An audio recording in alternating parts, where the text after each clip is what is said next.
పార్టీలో టికెట్లు ఆశావహులు అధికంగా ఉన్నారని, కానీ అందరికీ సర్దుబాటు చేయడం కష్టమని జనసేన అధ్యక్షుడు పవన్ కళ్యాణ్ స్పష్టం చేశారు. పొత్తుల్లో ఉన్నప్పుడు అన్ని సీట్లు ఇవ్వడం సాధ్యం కాదన్నారు. టీడీపీ జనసేన ఓట్లు పరస్పరం బదిలీ కావాల్సిన అవసరాన్ని నొక్కి చెప్పారు. ఎట్టి పరిస్థితుల్లోనూ జగన్ ఓడాలి. జనసేన తెలుగుదేశం కలిసి అధికారంలోకి రాబోతున్నాయి. బీజేపీ కూడా కలిసి వస్తోంది. అందరూ ఐక్యంగా పనిచేయాలి. ఓటు బదిలీ కావాలి. ఉమ్మడి అభ్యర్థులను గెలిపించాలి.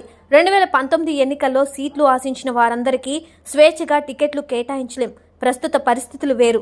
అర్థం చేసుకోండి. మీరుంటేనే నేనుంటాను, నేనుంటేనే పార్టీ ఉంటుంది అని చెప్పుకొచ్చారు పవన్.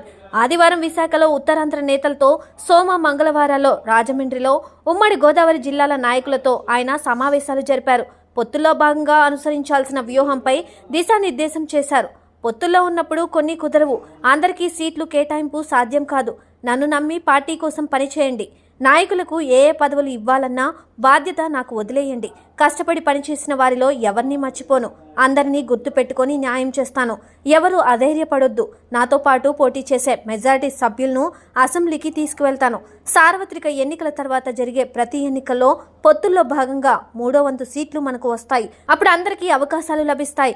ముందు మనకు రాష్ట్ర భవిష్యత్తు ముఖ్యం. ప్రస్తుతం వైసీపీని ఓడించడమే లక్ష్యంగా టీడీపీ జనసేన ముందుకు వెళ్తున్నాయి. త్వరలో బీజేపీ కూడా కలవబోతుంది.